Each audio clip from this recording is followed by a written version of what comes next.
న్యాయ వ్యవస్థ గురించి, అందులో అస్తవ్యస్త పరిస్థితులు, అలాగే మతతత్వ భావజాలం వ్యాప్తి, ఇట్లాంటి వాటి గురించి నేను గతంలో చెప్పాను. అలాగే ఆర్ఎస్ఎస్ లేదా విహెచ్పికి అనుబంధమైన అధివ్యక్త పరిషత్ అనే న్యాయవాదుల సంఘం నుంచి వచ్చిన వాళ్ళు చాలామంది న్యాయమూర్తులు ఎలా అయిపోతున్నారు. ఉదాహరణకు 33 మంది నియమించబడితే అందులో 9 మంది దీనికి సంబంధించిన వాళ్ళే ఉండటం, ఇట్లాంటివి. ఈ మధ్య అలహాబాద్ హైకోర్టు న్యాయమూర్తి జస్టిస్ శేఖర్ కుమార్ యాదవ్ విహెచ్పి సభలకు హాజరై ముస్లింలకు వ్యతిరేకంగా, అలాగే ఈ తలాక్ ఇలాంటి అంశాలు చాలా వాటి మీద మాట్లాడి, మెజారిటీ పాలన అంటే అధిక సంఖ్యాకులు ఎవరుంటే వాళ్ళ రాజ్యం సాగాలన్న పద్ధతిలో మాట్లాడటం, దాని మీద తీవ్ర నిరసన వచ్చిన తర్వాత సుప్రీంకోర్టు కొలీజియం ప్రధాన న్యాయమూర్తి సంజీవ్ ఖన్నా నేతృత్వంలో ఆయన మందలించడం, ఈ విషయాలు మనం చెప్పుకున్నాం.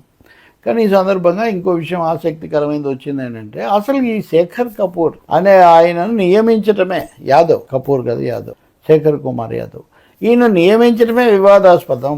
అప్పట్లో కొలీజియంలో సీనియర్ సభ్యుడిగా ఉన్నటువంటి ఈయన చంద్రచూడ్, జస్టిస్ చంద్రచూడ్, అప్పటికి ఇంకా చీఫ్ జస్టిస్ అవ్వలేదు, ఇప్పుడు రిటైర్ అయిపోయారు అనుకోండి. సీజే కాక ముందు న్యాయమూర్తిగా ఉన్నప్పుడే చంద్రచూడ్ వ్యతిరేకించారు. పైగా ఈయన భావజాలము, ఈయన మోదీకి అనుకూలంగా ఉంటారు, ఆర్ఎస్ఎస్కి అనుకూలంగా ఉంటారు అనే అభిప్రాయం బలంగా ఉంది. ఈయనకు న్యాయవాదిగా ఎలాంటి ప్రత్యేకమైన అర్హతలు ప్రతిభలు లేవు, ఈయన నియమించడం అనవసరం అని చెప్పారట. ఆయన రాశారు. ఆయనే కాదు చాలామంది. ఇప్పుడు ఉదాహరణకు ఆ సందర్భంగా ముందుకు వచ్చిన పేర్లలో దాదాపు 20-30 పేర్లకు చంద్రచూడ్ అభ్యంతరం చెప్పారట.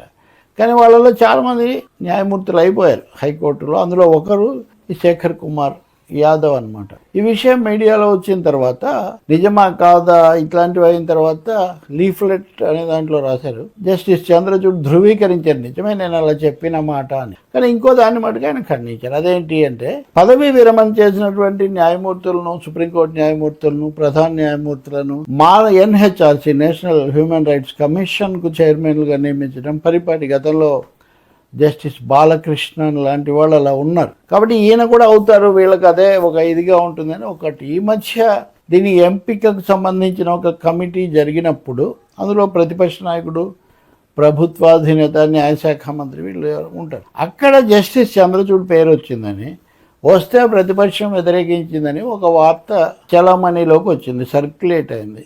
దాని మీద ప్రభుత్వం ఆలస్యంగా వివరణ ఇచ్చింది. ఆ పేరేం రాలేదు, అటువంటిది ఏం జరగలేదు, ఈ వార్త సరైంది కాదు అని వాళ్ళు చెప్పారు. మొత్తం 2 అంశాల్లో జస్టిస్ చంద్రచూడ్ పాత్ర ప్రస్తావనకు వచ్చింది. ఈ సమయంలోనే అంతర్జాతీయ వేదికకు మాత్రం, న్యాయస్థానానికి మటుకు గతంలో సుప్రీంకోర్టు న్యాయమూర్తిగా పనిచేసిన జస్టిస్ మదన్ బి లోకూర్ను పంపించాలని మటుకు కేంద్రం నిర్ణయించింది.